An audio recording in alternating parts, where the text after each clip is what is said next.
So hello friends, मेरा नाम है नरेश और आज मैं आपके लिए लेकर आया हूँ क्लास 9 के अर्थशास्त्र का चैप्टर नंबर 2 जिसका नाम है संसाधन के रूप में लोग। और आज यहाँ पर हम इसके एमसीक्यू क्वेश्चन आंसर करने जा रहे हैं जो कि आपके पेपर के लिए इंपॉर्टेंट भी है। तो चलिए स्टार्ट करते हैं। तो पहला क्वेश्चन है, महिलाओं में साक्षरता दर कम क्यों है? ऑप्शन देखेंगे, समान शिक्षा के अवसरों की कमी, बुनियादी ढांचे की कमी, आय की कमी, इनमें से कोई नहीं। तो अगर इसका आपको आंसर पता है तो जल्दी से कमेंट बॉक्स में बताइए। तो इसका राइट आंसर हो जाएगा ऑप्शन नंबर ए, यानी कि समान शिक्षा के अवसरों की कमी। देखिए कहीं ना कहीं मेल चाइल्ड मतलब मेल जो बच्चा है एक और या फीमेल चाइल्ड है, दोनों में कहीं ना कहीं लोग डिफरेंस करते ही हैं।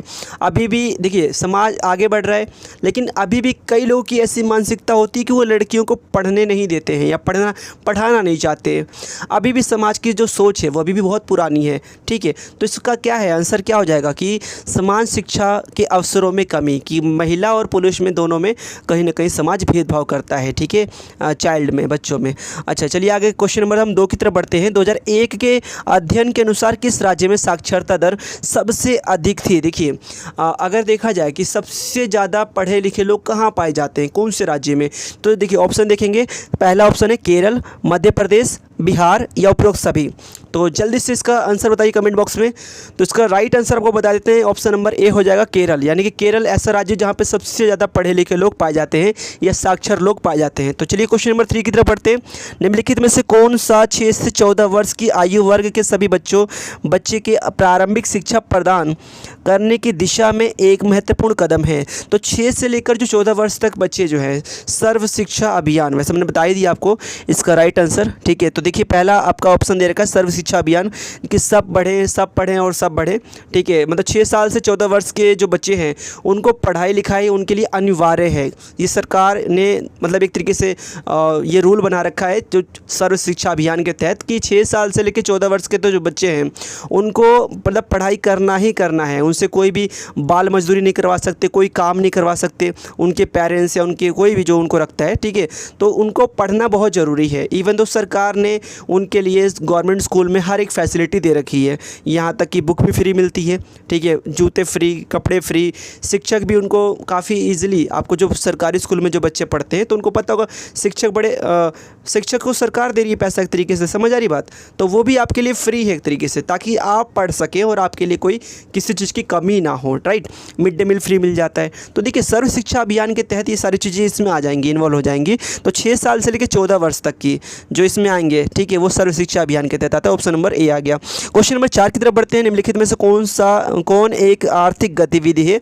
देखिए आर्थिक गतिविधि का मतलब क्या है कि जहाँ पर आप सामान बेचकर या कुछ आप जो भी काम कर रहे हैं उससे आपको कुछ ना कुछ बेनिफिट हो, या पैसे से, धन से। ठीक है, तो ऑप्शन देखेंगे। एक शिक्षक अपने बेटे को पढ़ा रहा है, क्या इससे इस शिक्षक को पैसा मिल रहा है? क्योंकि वो अपने बेटे को पढ़ा रहा है, इससे उसको कोई फीस नहीं मिल रही है उस बच्चे से। ठीक है, क्योंकि उसी का बच्चा है वो। देखिए दोस्तों के बीच सस्वर पाठ, देखिए या तो बच्चे आपस में पढ़ रहे हैं तो यहाँ पर हम क्या कहेंगे, क्या इससे एक दूसरे को बेनिफिट हो रहा है, पैसे मिल रहे हैं आर्थिक रूप से? नहीं, बिल्कुल नहीं। ठीक है, ऑप्शन नंबर सी देखेंगे। कक्षा में शिक्षण, बिल्कुल जो शिक्षक पढ़ा रहा है कक्षा में, ठीक है, क्लास में पढ़ा रहा है, तो वहाँ पे बिल्कुल उसको आर्थिक रूप से शिक्षक को पैसे मिल रहा है, चाहे गवर्नमेंट दे रही है, चाहे स्कूल प्राइवेट स्कूल है तो उसकी संस्था दे रही है। ठीक है, या इंस्टीट्यूशन है, कोई अगर इंस्टीट्यूट है वहाँ पर उसको जो इंस्टीट्यूट का जो भी हेड है वो उसको पैसा दे रहा है। तो यानी कि राइट आंसर क्या हो जाएगा, कक्षा में शिक्षण। राइट, चलिए जी अगले क्वेश्चन की तरफ बढ़ते हैं। क्वेश्चन नंबर 5 पढ़ते हैं। निम्नलिखित में से कौन एक गैर आर्थिक गतिविधि है? देखिए गैर आर्थिक गतिविधि क्या होती है, जहां पर उस कार्य के बदले हमें पैसा ना मिलता हो, उसे बोलेंगे गैर आर्थिक। ठीक है, तो देखिए ऑप्शन देखेंगे। माँ घर का काम कर रही है, बिल्कुल पहला ही हमारा आंसर आ गया कि माँ जो घर का काम कर रही है। देखिए कहने का मतलब माँ जो काम करती है, देखो पूरे साल माँ काम करती है, लेकिन फिर भी क्या उनको कुछ उसकी मेहनत मिलती है, मजदूरी मिलती है? बिल्कुल नहीं मिलती है। तो देखो कहना नहीं चाहिए। छोटी सी बात और बताता हूँ कि अगर आप देखिए इस चैप्टर के साथ भी माँ की रिस्पेक्ट ज़रूर करिए।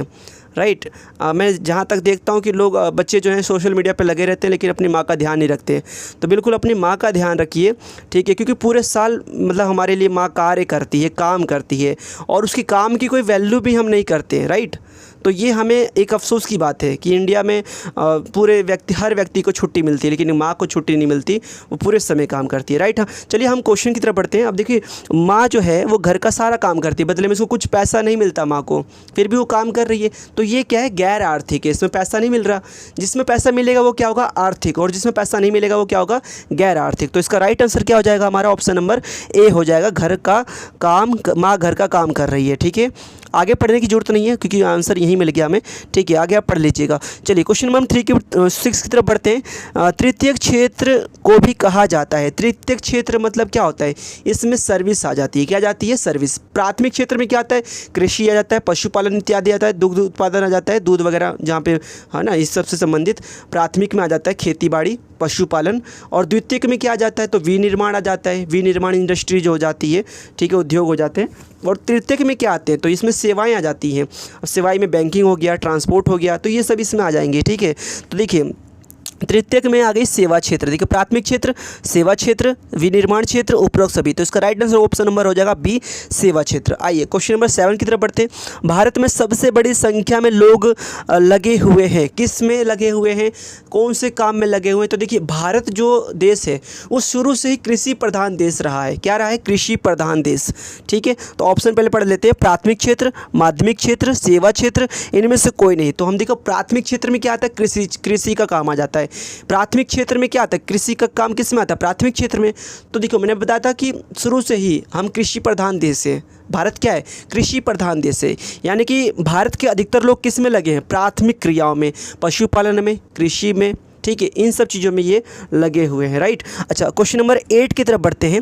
अधिक जनसंख्या को अर्थव्यवस्था के लिए बोझ माना जाता है, कि जब जनसंख्या ज़्यादा हो जाएगी तो अर्थव्यवस्था पर भारी पड़ेगी, खाने की कमी पड़ेगी, पानी पीने की कमी पड़ जाएगी, रहने की कमी पड़ जाएगी, समझ आ रही बात। तो जनसंख्या जो है वो अर्थव्यवस्था के लिए बोझ हो जाती है, लेकिन वे मानव पूंजी बन सकते हैं यदि इस रूप में निवेश किया जाए। तो देखिए मानव पूंजी कैसे बन सकते हैं, ऑप्शन देखेंगे, शिक्षा और स्वास्थ्य, अस्पताल और स्कूल, शिक्षा, प्रशिक्षण और चिकित्सा देखभाल, और आत्म उपभोग है। देखिए तो इसका राइट आंसर हो जाएगा ऑप्शन नंबर सी, कि अगर देखिए पहली बात ये समझिए कि हम मानव पूंजी कैसे बना सकते हैं या हम कैसे इन्वेस्ट कर सकते हैं। मानव पूंजी का मतलब कि एक मानव को एक तरीके से पूंजी की तरह समझना, एक संसाधन की तरह समझना। तो ये जब हो पाएगा जब हम उस व्यक्ति को शिक्षित करेंगे, शिक्षा देंगे, प्रशिक्षण यानी कि ट्रेनिंग देंगे उसको, और चिकित्सा देखभाल देंगे, मतलब उसकी हेल्थ का भी एक तरीके से बीमा हो एक तरीके से, तो उसको प्रशिक्षण और शिक्षा दे दिया जाए तो व्यक्ति क्या हो जाएगा, एक मानव पूंजी बनकर उभरेगा, ठीक है। तो क्वेश्चन नंबर हम 9 की तरफ बढ़ेंगे। आत्म उपभोग क्या है, देखिए आत्म उपभोग का मतलब होता है स्वयं के लिए, खुद के लिए करना, वो एक आर्थिक क्रिया में नहीं गिना जाएगा। कहने का मतलब है हम उसे बेचकर कोई सामान पैसा नहीं कमा रहे। आत्म उपभोग का मतलब खुद के लिए। एग्जाम्पल समझिए, मान लीजिए कि एक किसान है और वो पूरे साल जो भी खेती बाड़ी करता है वो अपने ही फैमिली का भरण पोषण करने के लिए वो खेती बाड़ी कर रहा है, तो वो क्या कर रहा है, आत्म उपभोग कर रहा है। आई होप आपको समझ आ गया होगा। अब देखिए ऑप्शन देखेंगे, आत्म उपभोग क्या है, गैर आर्थिक गतिविधि, आर्थिक गतिविधि, माध्यमिक क्षेत्र में शामिल, इनमें से कोई नहीं। तो मैंने बताया था अभी आपको कि इसमें कोई आर्थिक गतिविधि नहीं है, ये अपने लिए व्यक्ति कर रहा है। मैंने कहा ना, अभी एक किसान है तो खेती बाड़ी कर रहा है, अपनी फैमिली के लिए कर रहा है, वो बेच के पैसे नहीं कमा रहा है, वो अपनी फैमिली को खिला रहा है, तो वो क्या है, वो है गैर आर्थिक। क्या है, गैर। तो इसका राइट आंसर हो जाएगा ऑप्शन नंबर ए हो जाएगा, गैर आर्थिक गतिविधि। आइए क्वेश्चन नंबर 10 की तरफ बढ़ते हैं। द्वितीयक क्षेत्र में शामिल है, द्वितीयक क्षेत्र में क्या शामिल है, देखिए ऑप्शन देखेंगे, विनिर्माण, वानिकी, व्यापार, खेती। तो इसका राइट आंसर हो जाएगा ऑप्शन नंबर ए हो जाएगा, विनिर्माण। विनिर्माण किस में आ जाता है, तो द्वितीयक क्षेत्र में आ जाता है, ठीक है। अच्छा अगले क्वेश्चन की तरफ बढ़ते हैं। क्वेश्चन नंबर 11, मानव पूंजी में निवेश पर व्यय होता है। अगर मानव पूंजी में निवेश करना है तो किस पे व्यय करना पड़ेगा आपको, ठीक है। तो आधारिक संरचना पर, कृषि पर, शिक्षा पर, इनमें से कोई नहीं। देखिए मानव पूंजी, मानव तभी एक पूंजी के रूप में काम करेगा जब हम उसे शिक्षित करेंगे, जब उसको पढ़ा लिखा पाएंगे, राइट। तो हमें मानव पूंजी का, इसका राइट आंसर क्या होना चाहिए, ऑप्शन नंबर सी, यानी कि शिक्षा पर। अगर हम शिक्षा पर व्यय करेंगे तो ही एक मानव पूंजी हम बना पाएंगे, ठीक है। क्वेश्चन नंबर 12 की तरफ बढ़ते हैं। प्रतिभाशाली बच्चों को शिक्षा प्राप्त करने के लिए आवासीय विद्यालयों की स्थापना की योजना ग्रामीण क्षेत्रों में से है। तो ग्रामीण क्षेत्रों में कुछ देखिए, अब जो ऐसे बच्चे हैं, जो प्रतिभाशाली बच्चे हैं, जो टैलेंटेड हैं, तो उनके लिए कुछ आवासीय विद्यालयों की स्थापना की गई है। और वो आवासीय विद्यालय हैं क्या, देखिए, नवोदय विद्यालय, ठीक है, नेत्रहाट स्कूल, सैनिक स्कूल, उपरोक्त सभी। तो इसका राइट आंसर हो जाएगा option number A, Navodaya Vidyalaya. तो नवोदय विद्यालय जो ऐसे बच्चे जो टैलेंटेड हैं उनके लिए नवोदय विद्यालय की स्थापना की गई है। चलिए क्वेश्चन नंबर हम 13 की तरफ बढ़ते हैं। सर्व शिक्षा अभियान का उद्देश्य क्या है? देखिए पहला ऑप्शन देखेंगे, महिलाओं को प्रारंभिक शिक्षा प्रदान करने के लिए, ग्रामीण गरीबों को प्रारंभिक शिक्षा प्रदान करने के लिए। सी देखेंगे 6 से लेकर 14 वर्ष के आयु वर्ग के सभी बच्चों को प्रारंभिक शिक्षा प्रदान करना, शहरी गरीबों को प्रारंभिक शिक्षा प्रदान करने के लिए। तो हमने पहले ही बता दिया सर्व शिक्षा अभियान में कौन कौन से एज के बच्चे आते हैं, तो 6 साल से लेकर 14 वर्ष, यानी कि ऑप्शन नंबर इसका सी हो जाएगा। ठीक है, 6 से 14 वर्ष की आयु वर्ग के सभी बच्चों को प्रारंभिक शिक्षा प्रदान करना, ऑप्शन नंबर सी। ठीक है, क्वेश्चन नंबर हम 14 की तरफ बढ़ते हैं। निम्नलिखित में से कौन एक प्राथमिक गतिविधि नहीं है? प्राथमिक गतिविधि में क्या क्या आता है? देखिए मैंने बताया था आपको, अभी कृषि आ जाता है, पशुपालन आ जाता है इसमें। ठीक है, एक मिनट रुकिएगा, अभी पशुपालन, मछली पालन, कुक्कुट पालन, कुक्कुट मतलब क्या होता है, मुर्गी पालन हो जाता है इसमें। ठीक है, तो ये सब चीज़ें इसमें आ जाती हैं। तो अब देखेंगे ऑप्शन देखेंगे, वानिकी, कुक्कुट पालन, पशुपालन, उपरोक्त सभी। तो प्राथमिक इसमें बोला कि नहीं है, कौन सा नहीं है ये पूछा है। कुक्कुट पालन यानी कि मुर्गी पालन भी इसमें आता है, पशुपालन भी इसमें आ जाता है।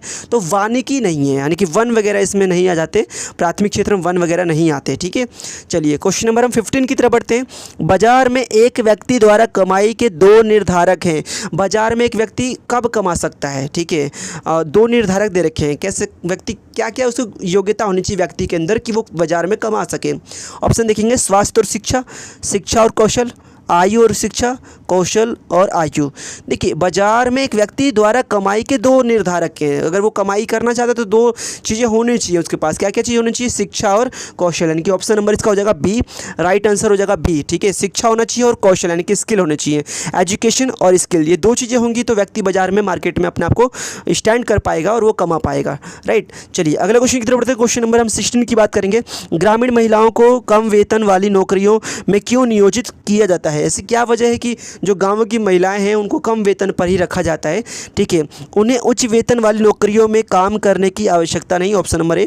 बी देखेंगे, उनके पास शिक्षा की कमी या आवश्यक कौशल की कमी है, ऑप्शन नंबर सी देखेंगे, उनके परिवारों द्वारा उन्हें उच्च वेतन वाली नौकरी करने की अनुमति नहीं, वे मजदूरी संरचना से अवगत नहीं। देखिए ऑप्शन देखेंगे तो देखिए ऐसा, पहला ऑप्शन देखेंगे, उन्हें उच्च वेतन वाली नौकरियों में काम करने की आवश्यकता है, ऐसा तो है नहीं कि आवश्यकता नहीं है, उनको वो भी चाहती हैं अच्छी सैलरी मिले एक तरीके से।